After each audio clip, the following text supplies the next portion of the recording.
अस्सलाम वालेकुम। The great math academy में आपको खुशामदीद कहता हूँ।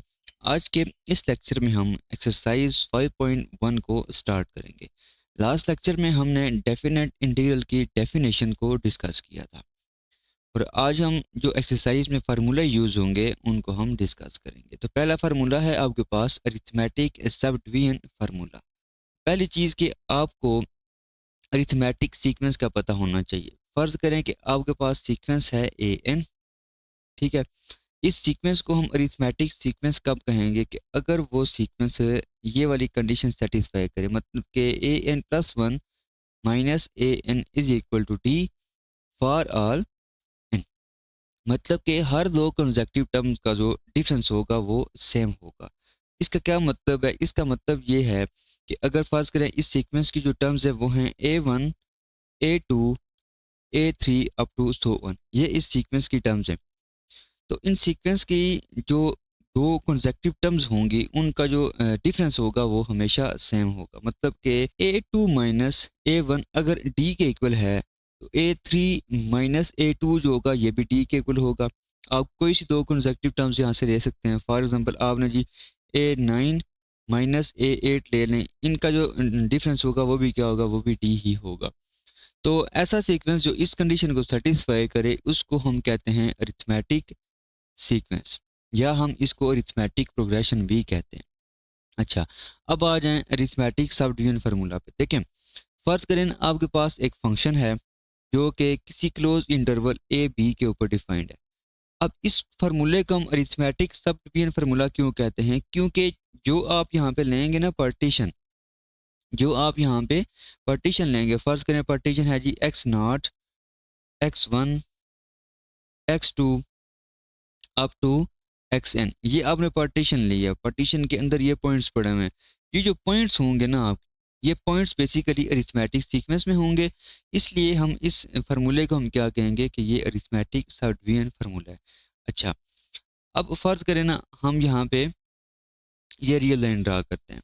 ठीक है, ये हम रियल लाइन ड्रा करते हैं और ये पॉइंट है आपका ए, मतलब कि ये है एक्स नॉट। यहाँ पे फर्ज करें पॉइंट है जी एक्स वन, ये पॉइंट है आपके पास एक्स टू, ये पॉइंट है एक्स थ्री अप टू, और आखिरी आपके पास पॉइंट है जी एक्स एन, मतलब कि ये बी है। और इससे पहले जो पॉइंट होगा आपका वो होगा एक्स एन माइनस वन, ये चीज़ होगी। अच्छा, अब देखें, अभी हमने कहा है कि ये जो पॉइंट्स हैं सारे, ये सारे पॉइंट्स हैं अरिथमेटिक सीक्वेंस में। अगर ये सारे अरिथमेटिक सीक्वेंस में हैं तो इसका मतलब है कि x one minus x naught और x two minus x one, इसी तरह x three minus x two, इन सारों का जो ये डिफरेंस होगा ना वो सेम होगा। मतलब कि अगर फर्ज करें इनका जो डिफरेंस है उसको हम नाम दे देते हैं डेल्टा एक्स का, तो ये सारे जो डिफरेंस होंगे वो सारे डेल्टा एक्स के ही इक्वल होंगे। ठीक है। अच्छा, अब ये जो पॉइंट्स पड़े हुए हैं एक्स वन एक्स टू, ये सारे जो पॉइंट्स हैं ये बेसिकली ए बी को क्या कर रहे हैं, इसके सब इंटरवल्स बना रहे हैं। अब सब इंटरवल्स कैसे बनेंगे? देखें, पहला सब इंटरवल होगा एक्स नॉट से लेके एक्स वन तक, पहला सब इंटरवल होगा। दूसरा आपके पास होगा जी एक्स वन से लेके एक्स टू तक। इसी तरह तीसरा सब इंटरवल होगा एक्स टू से लेके एक्स थ्री तक।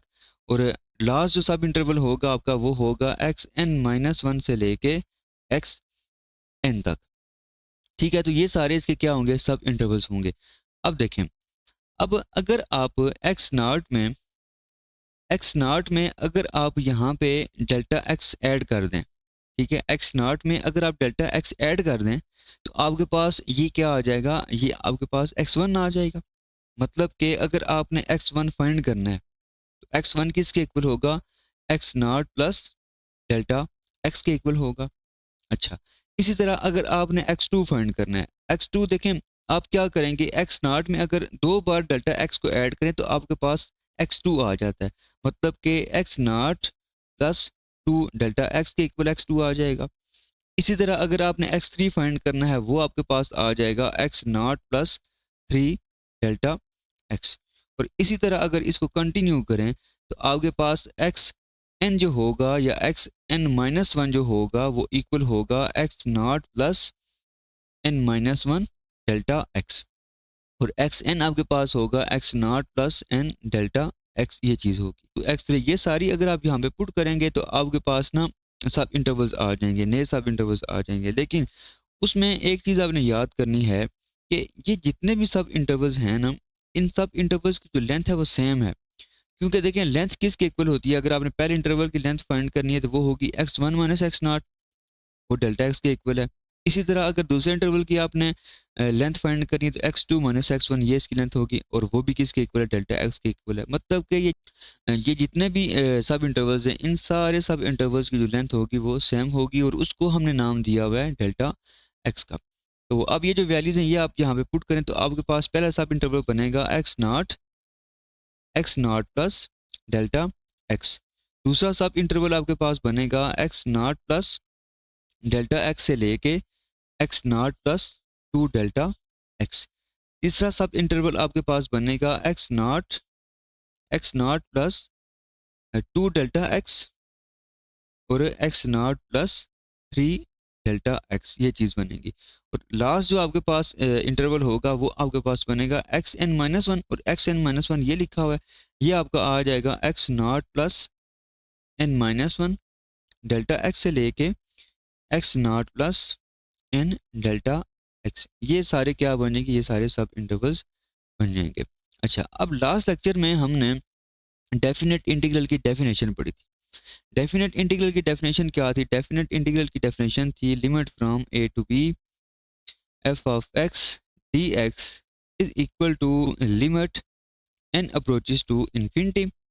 और यहाँ पे ये इक्वल होता है जी f of x naught x one minus x naught plus f of x one x two minus x one plus f of x two x three minus x two plus, और last आपके पास जो term बनती है वो बनती है f of x n minus one और एक्स एन माइनस वन। ये आपके पास ना डेफिनेट इंटीग्रल की डेफिनेशन है, और ये जो मैंने लिखा है इसको आप समेशन फॉर्म में भी लिख सकते हैं। तो अब ये जो वैल्यूज है ना ये आप यहाँ पे पुट करें, ठीक है। तो ये वैल्यूज जब आप यहाँ पे पुट करेंगे, अच्छा एक चीज़ यहाँ पे कि एन जो है वो इन्फिनिटी को अप्रोच कर रहा है, यहाँ पे आप नॉर्म ऑफ पी जो है वो जीरो को भी अप्रोच कर सकते हैं, दूसरा डेल्टा एक्स जो है वो भी जीरो को यहाँ पे अप्रोच कर सकते हैं। बेसिकली यहाँ पे हम ये इसलिए लिमिट अप्लाई कर रहे होते हैं क्योंकि जो आपका जो एरर आ रहा होता है ग्राफ में, वो एरर बेसिकली जब लिमिट अप्लाई करते हैं तो वो ख़त्म हो जाता है। तो यहाँ पे हम दो चीज़ें लिख सकते हैं, एन अप्रोचेस टू इन्फिनिटी भी लिख सकते हैं, norm of p approaches to zero भी लिख सकते हैं, और delta x approaches to zero भी यहाँ पे लिख सकते हैं। तो ये आ जाएगा एन अप्रोचेस टू इन्फिनिटी और delta x approaches to zero. तो ये आ जाएगा आपका फिर f of x naught x one minus x naught. तो एक्स वन जो लिखा हुआ है आपके पास, एक्स वन लिखा हुआ है x naught plus delta x minus x naught. तो एक्स नॉट जो होगा वो कैंसिल हो जाएगा, सिंपल यहाँ पे क्या आ जाएगा, डेल्टा एक्स आ जाएगा, plus f of x one है आपके पास x naught plus delta x और x two minus x one. मतलब कि इस चीज़ में से आप ये चीज़ माइनस करेंगे, तो x naught plus two delta x में से अगर आप x naught plus delta x minus करेंगे तो एक्स नॉट और एक डेल्टा एक्स कैंसिल हो जाएगा, सिंपल यहाँ पे आ जाएगा डेल्टा एक्स।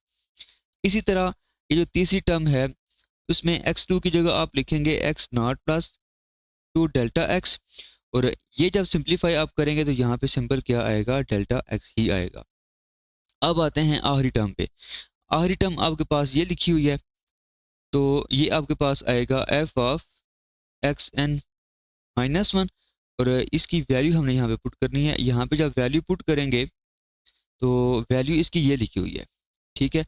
ये आएगा x naught plus n minus one delta x, और साथ देखें क्या आएगा, बेसिकली हमने यहाँ पे क्या करना है, एक्स एन को हमने माइनस करना है एक्स एन माइनस वन के साथ। तो अब इस चीज़ में से आप क्या करेंगे, ये वाली टर्म जो है वो माइनस करेंगे, मतलब कि x naught plus n delta x minus x naught minus n minus one delta x. मैंने ये जो माइनस है वो इन दोनों टर्म्स के साथ मल्टीप्लाई भी कर दिया। तो अब ये एक्स नॉट कैंसिल होगा और ये जो एन डेल्टा एक्स है ये इस एन डेल्टा एक्स के साथ कैंसिल होगा, और ये जो माइनस है ये इस माइनस के साथ प्लस होगा, तो सिंपल इसका आंसर आ जाएगा डेल्टा एक्स। तो यहाँ पे आपका आ जाएगा डेल्टा एक्स। अब इन सब टर्म्स में देखें कि डेल्टा एक्स जो है वो कॉमन है। तो डेल्टा एक्स को आप यहाँ पे कॉमन भी ले सकते हैं। तो ये फिर आ जाएगा limit n approaches to infinity, delta x approaches to zero, और डेल्टा एक्स आप यहाँ पे कॉमन लें तो बाकी आपका रह जाएगा f of x naught plus f of x naught plus delta x, f of x naught plus two delta x plus, और लास्ट टर्म आपके पास होगी f of x naught plus n minus one delta x. ये चीज़ आ जाएगी। तो ये फार्मूला आपके पास arithmetic subdivision formula है, और इस फार्मूले को आपने अच्छे तरीके से तैयार करना है। नेक्स्ट हमारे पास फार्मूला है जी ज्योमेट्रिक सब डिवीजन फार्मूला। तो ज्योमेट्रिक सब डिवीजन फार्मूले में पहली चीज़ कि आपको ज्योमेट्रिक सीक्वेंस का पता होना चाहिए। फर्ज करें आपके पास सीक्वेंस है ए एन, और अगर ये सीक्वेंस इस कंडीशन को सेटिस्फाई करेगा a n plus one over a n is equal to r for all n, अगर इस कंडीशन को ये सेटिस्फाई कर रहा है तो इस सीक्वेंस को हम कहेंगे कि ये ज्योमेट्रिक सीक्वेंस है। अब ये जो लिखा हुआ है ना, इसका मतलब क्या है? देखिए, फर्ज करें आपके पास सीक्वेंस की जो टर्म्स हैं वो हैं a one, a two, a three up to so on, ये सीक्वेंस की टर्म्स हैं। अब आप क्या करें, इनकी ना रेशियोज निकालें, मतलब कि हर दो कॉन्सेक्टिव टर्म्स की आप रेशियो निकालें। पहले हम निकाल रहे हैं जी ए टू ओवर ए वन, इसी तरह ए थ्री ओवर ए टू आप फाइंड कर लें, या आप फाइंड कर लें जी ए टेन ओवर ए नाइन, आप ये फाइंड कर लें। अब देखें, अगर आपकी जो पहली रेशियो है ना ए टू ओवर ए वन, ये अगर आपकी आर के इक्वल है, तो ए थ्री ओवर ए टू जो है ये भी अगर आर के इक्वल है, और ए टेन ओवर ए नाइन ये भी अगर आर के इक्वल है, मतलब कि कोई सी दो आप कंसेक्टिव टर्म्स उठाएं, उनके रेशियो अगर आर के इक्वल आ रही है, तो आपका जो सीक्वेंस होगा ये सीक्वेंस आपका ज्योमेट्रिक सीक्वेंस होगा, या हम इसे ज्योमेट्रिक प्रोग्रेशन कहेंगे। अब देखें, ये जो है ना ज्योमेट्रिक सब डिवीजन फार्मूला, ये सेम उन स्टेप पे हम ना डिस्कस करेंगे जो हमने अरिथमेटिक में डिस्कस किया था। पहली चीज़ कि आपका जो फंक्शन है वो फर्स्ट करें कंटिन्यूस है किसी क्लोज इंटरवल ए बी के ऊपर, और इसकी जो अब पार्टीशन है, अब अरिथमेटिक में हमने क्या कहा था कि जो पार्टीशन में पॉइंट्स होंगे वो पॉइंट्स आपके अरिथमेटिक सीक्वेंस में होंगे। अब आपका ज्योमेट्रिक सब डिवीजन फार्मूला है, तो यहाँ पे जो आपके पॉइंट्स होंगे वो ज्योमेट्रिक सीक्वेंस में होंगे, मतलब कि x naught, x one, x two up to x n, ये जो आपके पास पॉइंट्स हैं ये आपके ज्योमेट्रिक सीक्वेंस में होंगे। तो अब ये जो x one, x two, x three हैं, इनकी वैल्यूज आप कैसे फाइंड करेंगे? देखें, आपका ये जो एक्स वन होगा, एक्स वन इक्वल होगा एक्स नॉट आर के, मतलब कि एक्स नॉट बेसिकली इक्वल होता है ए के, तो ये आ जाएगा ए आर आ जाएगा। अच्छा, एक्स टू जो होगा वो आपका इक्वल होगा ए आर पावर टू, इसी तरह एक्स थ्री जो होगा वो आपका होगा ए आर पावर थ्री, और ये इसी तरह आगे कंटिन्यू रहेगा, और एक्स एन माइनस वन जो होगा वो आपके पास इक्वल होगा a r power n minus one, और एक्स एन आपके पास इक्वल होगा ए आर पावर एन। ठीक है, तो अब हम क्या करेंगे, ये वैल्यूज अगर आप पार्टीशन में पुट करें तो आपके पास जो पार्टीशन होगी, पार्टीशन आपके पास आ जाएगी x naught a r, a r square, a r power three up to a r n minus one, और आखिरी आपका होगा ए आर एन, ये चीज़ आ जाएगी। तो अब देखें, अगर आप इसको रियल लाइन के ऊपर ड्रा करें, रियल लाइन के ऊपर अगर आप इसको ड्रा करें, तो आपके पास पहली जो टर्म है वो आपके पास होगी एक्स नॉट, मतलब कि ए आपके पास एक्स नॉट होगा। दूसरी टर्म आपके पास होगी एक्स वन, मतलब कि ए आर होगा। तीसरी टर्म आपके पास होगी एक्स टू, और वो इक्वल होगी जी ए आर पावर टू के इक्वल होगी, और ये इसी तरह कंटिन्यू रहेगा, और आखिर पे आपका यहाँ पे होगा बी। ठीक है, और इसको हम नाम देंगे एक्स एन का, और बी जो होगा वो बेसिकली इक्वल होगा ए आर पावर एन के इक्वल होगा, और इससे पहले जो टर्म आपकी होगी वो होगी एक्स एन माइनस वन, और वो इक्वल होगी a r power n minus one. तो अब ये जो क्लोज इंटरवल ए बी है, इस क्लोज इंटरवल ए बी को ये सारे पॉइंट्स क्या करें, सब इंटरवल्स में डिवाइड करें। अब सब इंटरवल्स आपके पास बनेंगे, पहला बनेगा जी ए आर, पहला सब इंटरवल ये बनेगा। दूसरा आपका सब इंटरवल बनेगा ए आर स्केयर। इसी तरह तीसरा आपके पास सब इंटरवल बनेगा a r square, a r power three, और ये इसी तरह आगे कंटिन्यू रहेगा, और लास्ट पे आपको जो इंटरवल बनेगा वो बनेगा a r n minus one, और ARN, ये आपके पास सारे सब इंटरवल्स बन जाएंगे। ठीक है। अच्छा, अब इन सारे सब इंटरवल्स की जो लेंथ होगी, लेंथ पहले सब इंटरवल की होगी AR माइनस ए, दूसरे सब इंटरवल की जो लेंथ होगी वो होगी AR स्क्वायर माइनस AR। यहाँ पे एक चीज़ का अपना ख्याल रखना है कि ये जितने भी सब इंटरवल्स हैं, इन सब इंटरवल्स की जो लेंथ होगी वो इक्वल नहीं होगी। अरिथमेटिक सीक्वेंस में इक्वल होती है, लेकिन ज्योमेट्रिक सीक्वेंस में इनकी जो लेंथ है वो इक्वल नहीं होगी। ठीक है।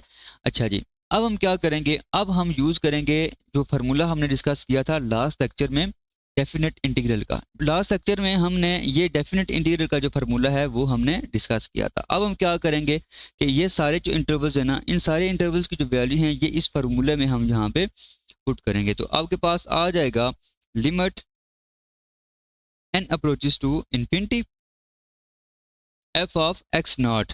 अब यहाँ पे आपका क्या होगा, x1 आपके पास ये लिखा हुआ है, ये आ जाएगा AR minus A plus f of x1, और x1 आपके पास है AR। यहाँ पे x2 माइनस x1, मतलब कि यहाँ पे आपका आ जाएगा AR square minus AR plus f of x2 आपके पास है AR स्क्वायर, और साथ आ जाएगा AR power 3 minus AR square, और ये इसी तरह कंटिन्यू रहेगा। और लास्ट पे जो होगा आपका वो आएगा f ऑफ xn-1, और xn-1 की जो वैल्यू है वो आपके पास है जी ये AR पावर n-1, और साथ आपका आ जाएगा AR power n minus AR power n-1, ये चीज़ आ जाएगी। अब हम इसे सिंप्लीफाई करेंगे। देखें, पहली चीज़ कि इन सब में ये जो लिखे हुए हैं ना, जो लेंथ लिखी हुई है इंटरवल्स की, इन सब में ए जो है वो कॉमन आ रहा है। पहली चीज़ आप क्या करें, यहाँ से ए को आप कॉमन लें, n अप्रोचेस टू इन्फिनिटी, यहाँ पे आपका आएगा f ऑफ x नॉट, और x नॉट जो है वो किसके इक्वल है, x नॉट आपका यहाँ पे हमने वैल्यूज़ भी लिखनी थी, x नॉट आपका इक्वल है सिंपल a के। तो यहाँ पे आपका आएगा f ऑफ a, इन दोनों में से आप a कॉमन लें, ये आ जाएगा r-1 plus f of AR, और इन दोनों में देखें कॉमन आएगा AR, बाकी आपका रह जाएगा r-1 प्लस यहाँ पे आपका आएगा f ऑफ AR स्क्वायर, और इन दोनों में आपका AR स्क्वायर कॉमन आएगा, बाकी आपका रह जाएगा r-1, और लास्ट टर्म जो है वो आएगी f of AR power n-1, और यहाँ पे आप AR पावर n-1 कॉमन लेंगे तो बाकी आपका रह जाएगा r-1, ये चीज़ रह जाएगी। अब इन सारी टर्म्स में देखें AR-1 या सिंपल r-1 जो है वो आप यहाँ से कॉमन ले लें, is equal to limit n approaches to infinity. अच्छा, अब देखें, यहाँ से अगर आप r-1 कॉमन लें, इन सारी टर्म्स में से r-1 कॉमन ले लें, तो बाकी आपके पास आ जाएगा AF ऑफ A प्लस यहाँ पे देखें, यहाँ पे रह जाएगा AR और F ऑफ AR, r-1 तो बाहर कॉमन चला गया, प्लस यहाँ पे आपका AR square F of AR square, और लास्ट टर्म आपके पास आ जाएगी AR पावर n-1 और f of AR power n-1, ये चीज़ आ जाएगी। और एक और चीज़ आपने यहाँ पे ध्यान रखनी है कि यहाँ पे जो लिमिट है ना आपकी, n अप्रोचेस टू इन्फिनिटी पे आप लिख सकते हैं, r अप्रोचेस टू 1 भी आप यहाँ पे लिख सकते हैं, और r की जो वैल्यू है, r की वैल्यू आप फाइंड भी कर सकते हैं। r की वैल्यू आप कैसे फाइंड करेंगे, अगर आप ज्योमेट्रिक वाला फार्मूला लगा रहे हैं तो r की वैल्यू आप फाइंड करेंगे, r is equal to b/a whole power 1/n, तो r की वैल्यू आप इस तरह भी फाइंड कर सकते हैं। और जो आपका है ना अरिथमेटिक में देखें आपने डेल्टा एक्स यूज़ किया था, तो डेल्टा एक्स आप जो है वो फाइंड कर सकते हैं b-a/n, मतलब कि जितने आपके सब इंटरवल्स की तादाद होगी उसको आपने नीचे क्या करना है, डिवाइड करना है। तो उम्मीद है कि आपको आज वाला लेक्चर समझ आ गया होगा, और ये लेक्चर बहुत इंपॉर्टेंट है, आपने ये दोनों फार्मूले बहुत अच्छे तरीके से तैयार करने हैं।